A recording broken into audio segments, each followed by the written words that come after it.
You'll understand one day. We're doing what's best for the family. Your brother really needs this chance. Funny how betrayal can hide behind soft voices and warm smiles. I was 17 when I realized my family's love came with fine print. Not the kind you see on paper, but the kind written between sighs, quiet glances, and disappointments I was expected to swallow whole. I was the dutiful daughter, the overachiever, the one who followed the rules without question. And apparently, that made me expendable. My name is Lena Morgan, and the day my college dreams were sold to my brother like a hand-me-down jacket was the day something in me snapped. It started with a letter. A thick envelope with a crimson seal arrived in the mailbox. Stanford. I had dreamed of it for years. I clutched it like it was gold, ran up the stairs 2 at a time, breath caught in my throat. My hands shook as I tore it open. There it was. Congratulations. Full admission. I screamed so loud the neighbors probably heard me. I ran to the kitchen where Mom was cutting carrots, still in her scrubs from the night shift. Dad looked up from the newspaper, and Ryan was on the couch, as always, playing Call of Duty with a headset on. I got in. I got into Stanford. Mom smiled, but it didn't reach her eyes. Dad gave me a slow nod, like he was trying to piece together what this meant for him. Ryan didn't even pause his game. I waited for the celebration. For balloons or cake or something. But instead, Mom put the knife down, wiped her hands, and said the words that made my world tilt sideways. Sweetheart, we're so proud, but your brother needs the money more right now. You understand, right? I blinked, sure I'd misheard her. The money? What money? Dad folded the newspaper. The college fund, Lena. We had to use it for Ryan's tuition and living expenses. My mouth went dry. But that money was saved for me. You told me. Plans change, Dad said flatly. Mom stepped closer. Honey, you're so smart. You'll figure something out. Maybe a community college first? Or scholarships. It felt like a slap in the face. A cold, calculated one. Ryan was 21. He'd already flunked out of 2 state colleges, partied through a year in Arizona, and crashed the car they bought him twice. I was 17, graduating with a 4.3 GPA, a National Science Award, and 2 part-time jobs. I didn't party. I didn't ask for much. I stayed out of trouble and under the radar. I thought being the good one would eventually mean something. I was wrong. Later that night, I heard them talking in hushed tones outside my bedroom door. She'll land on her feet, Mom whispered. She always does. But Ryan, he's lost. If we don't help him now. I stopped listening. My fists clenched under the covers. My chest felt like it would cave in from the pressure of a truth too painful to fully name. They didn't choose him because he needed it more. They chose him because they loved him more. The golden son. The boy who could do no wrong, even when all he did was wrong. And me? I was the insurance policy. The plan B. The silent one who'd keep going no matter how many times the rug was pulled out from under her. The next morning, I went downstairs and told them I'd figure something out. They smiled like I had proven them right, but something inside me shifted. I didn't cry. I didn't scream. I just got quieter, colder, sharper. I applied for every grant and scholarship I could find. I picked up another job, weekends at a local diner. I learned how to stretch $10 over a week and how to fake a smile while tutoring students whose parents actually supported them. When I finally left for a small in-state university with the best financial aid package, my parents stood on the porch like they'd done something noble. Call us if you need anything, Dad said. Be careful out there, Mom added, hugging me like she hadn't just gambled my future away. Ryan didn't come out to say goodbye. I think he was sleeping off another late night. That ride to campus was the longest drive of my life. Not because of the miles, but because I realized something that never left me. They gave my future away like it belonged to them. And one day, I'd take it back. With interest. You'd be surprised how fast love turns into distance when you stop playing the role they wrote for you. After I left for college, I became a ghost in my own family. They didn't say it, but I could feel it. The silence in our phone calls stretched longer. Holidays became optional. My birthday turned into a group text. I guess it's easier to forget someone when you don't owe them anything anymore. I didn't call home much. And when I did, the conversations were quick and brittle. How are your classes? Good. Ryan's been applying to jobs. He's just having a rough time. MHM. The truth? Ryan wasn't applying to anything. He bounced from one temp gig to another and slept until noon. I knew because I still followed him on social media, where he posted photos of himself at bars, music festivals, and manifesting millionaire energy in sweatpants from my parents' couch. Meanwhile, I was pulling double shifts at a bakery, falling asleep in lecture halls, and praying my car wouldn't die before finals. But I never told them. I didn't ask for help. I wanted to see how long it would take before they offered. They never did. Sometimes I'd stare at the ceiling in my off-campus apartment, listening to the upstairs neighbors scream at each other, and wonder what it would feel like to be someone's priority. Not just someone's pride when it was convenient. Not the name they mentioned at PDA meetings to look good, but the daughter they actually supported. But I already knew the answer. So, I started building a wall. I graduated in 3 years. Magna cum laude. No parents in the audience. I didn't even bother telling them the date of the ceremony. They were too busy helping Ryan move into yet another apartment he couldn't afford. I sent them a picture of me in my cap and gown, standing alone under an oak tree. No response for 2 days. When they finally replied, it was my mom. Wow. So proud. We should all celebrate when you come home. I never went home. Instead, I got into grad school, free ride, research assistantship, and a housing stipend. It wasn't Stanford, but it was a respected program, and I made it work.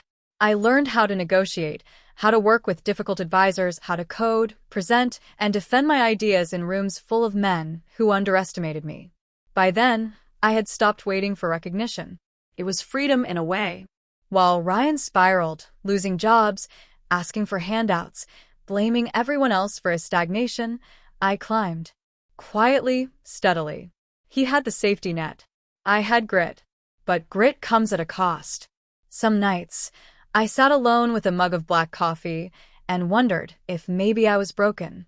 My classmates talked about going home for Christmas, weekend calls with their moms, getting surprise care packages from their dads. I got silence.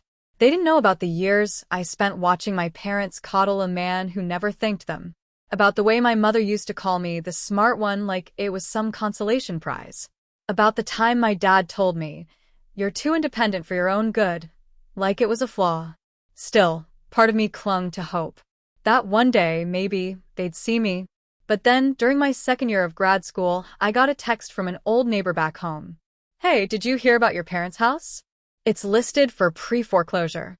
I blinked. Read it twice. My throat went dry. I hadn't spoken to my parents in almost a year. Last I heard, they had co-signed another loan for Ryan.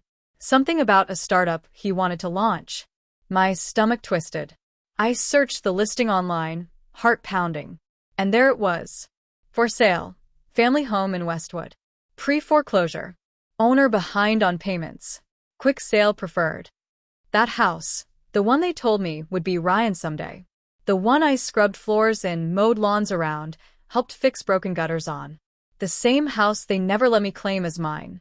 Now it was bleeding on the open market, desperate and discounted. And suddenly, something in me woke up. Not pity. Not sadness. Opportunity. They gave up my future, so he could coast through life. Now their safety net had holes, and I held the needle. My laptop glowed in the dark as I typed rapidly, opening tabs, contacting a real estate lawyer I'd once helped during a data analysis project. I didn't even know this was possible, but by morning I did. I could buy their mortgage. Quietly. Legally. Fully.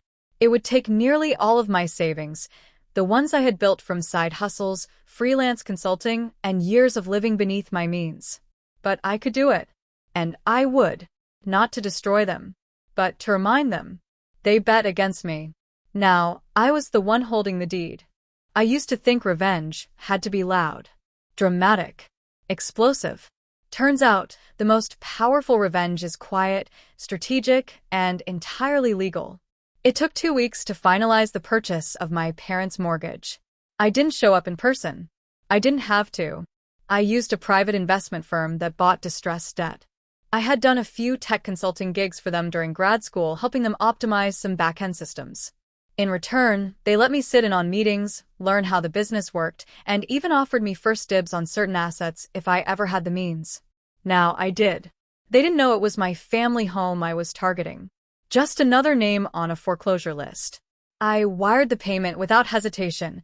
Every dollar from 5 years of side hustles, tech jobs, and nights eating soup while coding in a freezing apartment. The day the paperwork was finalized, I received a simple PDF in my inbox. Notice of mortgage transfer, Morgan residence. I stared at the file for a long time. Not with satisfaction. Not with malice. With clarity. I had become the owner of the debt that once belonged to people who had none for me. 3 days later, the official notice arrived in their mailbox. A change in loan servicer. New terms. New payment deadlines. I didn't charge them more. I wasn't trying to bankrupt them. But I did remove their grace period. Late meant late. And they were already behind. That evening, my phone rang. Mom. I watched it vibrate on my desk. I hadn't spoken to her in over a year. I let it ring twice. Then I picked up. Lena? Her voice was shaky, but she tried to sound normal. Hi, sweetheart. I leaned back in my chair. Hi, Mom. We got a notice about the house today. It says our loan's been sold. Some private company. Do you know anything about that? I let a bead of silence sit between us. I heard there was a lot of mortgage flipping going on these days, I said calmly. Why? Her voice cracked. We're behind. I mean, just a little.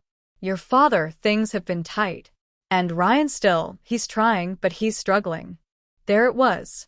Still trying. Still struggling. Still eating up everyone else's oxygen. I'm sorry to hear that, I said. And I meant it, but not the way she expected. She hesitated. If we could just catch up on a few payments, we'd be okay. We just need time. I smiled faintly. Didn't you always say Ryan just needed time too? Lena, she said, suddenly softer. This isn't like before. This is our home. And that's when it hit me. It had never been my home. Not really. Not when they stripped me of the only future they had promised. Not when they made me smaller so Ryan could take up more space. Not when they watched me scrape by and didn't even ask if I needed help. Now, they needed help. And they were calling the daughter they'd left behind. That week, I sent a formal letter through the investment firm. Notice to cure default. They had 45 days to pay back the arrears or face foreclosure proceedings. Ryan called me the next day. He sounded half asleep, slurring words. Hey, Mom's freaking out. Some bank is gonna take the house. Can you do something? I didn't answer right away. Why me? I finally asked. Because you're the responsible one, he said, like it was the most obvious thing in the world. You always figure this crap out. I stared at the ceiling. That was the truth, wasn't it? I had become their safety net, without their permission or mine. Except this time, I was the one holding the scissors. I'll think about it, I told him, then hung up. I didn't sleep that night. I kept staring at the spreadsheet I'd made, running scenarios. I could pay off the rest of the mortgage outright, set new terms. I could even buy the title and own the property fully. But I didn't want to destroy them. Not exactly. I wanted them to feel what it was like to rely on someone who never owed them anything and watch that person hold all the cards. A week later, I made them an offer. A written letter, delivered by courier. No lawyer speak. Just plain words. I'm willing to buy the mortgage in full. Wipe the debt. Let you stay in the house. In return, you sign over the deed to me. I become the legal owner. You live there on my terms. As tenants. I gave them 10 days to respond. It took them 3. The call came late one night. My father this time. His voice was strained. We'll sign whatever you want. Just don't take our house. I didn't reply right away. Then I said simply, I'm doing this because I can. Because you didn't. When the deed arrived, signed and notarized, I stood in the hallway of my grad student apartment, staring down at the envelope. It was surreal. I had paid for my PhD with their mortgage. The same people who thought my dreams weren't worth investing and had just handed over everything they had left so they could keep living in a house they said would never be mine. I wasn't angry anymore. I had something better. Power. The first time I saw the house again, I didn't knock. I didn't need to. It was a quiet spring morning, the kind where the breeze smells like damp earth and second chances. I parked 2 blocks away and walked. Not because I was hiding, but because I wanted time to breathe before walking into the place where I had once been invisible. The front porch looked smaller than I remembered. The rose bushes I helped plant as a teenager were still there, overgrown and tangled. One shutter hung crooked on the second floor. It was no longer their house. It was mine. I had the deed in my bag. I didn't need to wave it in their faces. Ownership wasn't just paperwork. It was the silence that now belonged to me. The leverage. The choice. They weren't home. I knew that from the calendar reminder I'd set weeks ago, Ryan's latest life-changing job interview. My mother had mentioned it in one of her pleading emails. So I let myself in. The door creaked. The floors still groaned in the same spots. I walked through the hallways like a ghost retracing her steps, touching the corners where I once curled up with textbooks, where I waited for my parents to say, "We believe in you." But they never did. In the living room, I found it. The mantle. The shrine. Framed photos of Ryan at every milestone. Ryan with his football trophy. Ryan at prom. Ryan in his cap and gown. Ryan with his arms slung around my parents at Thanksgiving. There was only one photo of me, and it was 10 years old. I was in the background, half cut out of the frame. I smiled. It didn't hurt anymore. It just confirmed everything I already knew. I pulled a folded envelope from my bag and placed it neatly on the mantel, in the center, where it couldn't be ignored. The outside read simply, "For you, from the one you forgot." Here's what it said. "Dear Mom, Dad, and Ryan, this house you're standing in no longer belongs to you. Not legally. Not emotionally. You used to tell me that family sticks together. That love means sacrifice. That we support each other. And then, when the time came, you handed over my college fund to someone who'd never earned it. Someone who always knew he could fail upward and still be caught. You left me to build a life from nothing. You said I was strong, like that meant I didn't deserve support. You called me independent, like it excused your absence. But here's the thing about strength. It remembers. It builds. And one day, it buys the house. I paid for my education by working 60-hour weeks. By freelancing. By sleeping on borrowed couches. You didn't call. You didn't offer. And yet I rose. I didn't do this to punish you. I did this to wake you up. Every month you live here, you will pay rent. On time. With respect. If you can't, you'll leave. You will treat this house with care. Because now, it belongs to someone who understands its value, not just in dollars but in memory. And if you ever wonder why I did this, look around. Look at the photos. Count how many times you chose him over me. Then ask yourselves, who kept the lights on? Who came back for you when you never came for her? Me. Your daughter. The one you didn't believe in. Lena. I didn't wait for their reaction. I didn't need to. Because power isn't shouting. It's knowing you don't need to be in the room to be remembered. Months passed. They paid rent on time. Every month. I never raised the rate. Never spoke to them again, except through the property manager. I heard Ryan eventually moved out, humiliated. My parents stayed. Quiet. Diminished. In the meantime, I finished my PhD, got an offer from a think tank in DC. They flew me out for a panel, gave me a standing ovation after my presentation. My name, Dr. Lena Morgan, glowed on the screen behind me in bold letters. I rented a small condo with a view of the Capitol, framed my dissertation, and hung it beside the deed to the house. 2 victories. One earned with sweat, the other with silence. They say revenge is best served cold. But I don't believe in revenge anymore. I believe in memory. And I believe that sometimes the best way to win is to own the roof over the heads of the people who once told you you'd never rise.